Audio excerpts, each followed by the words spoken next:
The United States has great strength and patience, but if it is forced to defend itself or its allies, we will have no choice but to totally destroy North Korea. His remarks made me shudder. It's provocative, it's ugly, it's not the way to find a way out of this crisis, and so I thought it was very frightening. The good news is that roughly 2/3 of Americans are not in Trump's camp. Most Americans are shocked, like most of the world, by the crudeness, by the threats, by the tweets, and by the substance of what he's pushing. But the bad news is he is commander-in-chief of a terrifyingly powerful military. And I don't know whether if he gave a crazy order, it would be stopped or countermanded. Congress is supposed to be the part of government that has the power to declare war, but Congress is like that. They're pathetic. On the whole, I think what China's doing in Africa is for the good.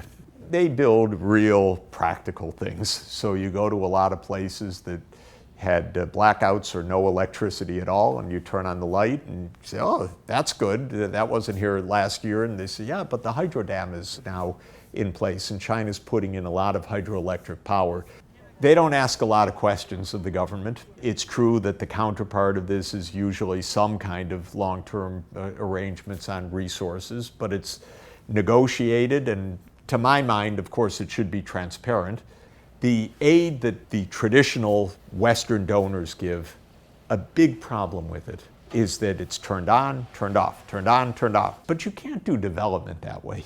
That's impossible. Whereas China actually makes the hydroelectric dams, it gets the roads paved, it does other key infrastructure, and I think that that's quite important. I think big oil is going the way of big tobacco.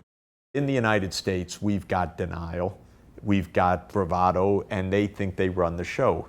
And they have been able to not only hold back the kind of legislative change that's needed for a carbon-constrained world, but they were exactly the force that got Trump to pull out of the Paris Climate Agreement. Don't attribute an idea to him exactly. This was fed by the lobbyists. It's all a mountain of lies, and it's very dangerous, and it's killing people, and it's flooding the Gulf of Mexico, and it's destroying the Caribbean, one hurricane after another. The lawsuits are going to come, and there's going to be a response saying, what do you know? What are you reporting to the SEC? What do your investors know about which assets are going to be stranded when we really constrain carbon? Are you telling the truth? Because if you completely fake it, like these companies have done, you're also violating financial law. The lawyers in these companies, they better be doing their job and telling the management, you may have all the slick lobbyists in Washington, you may be able to buy up these senators, but you're not going to get out of this way.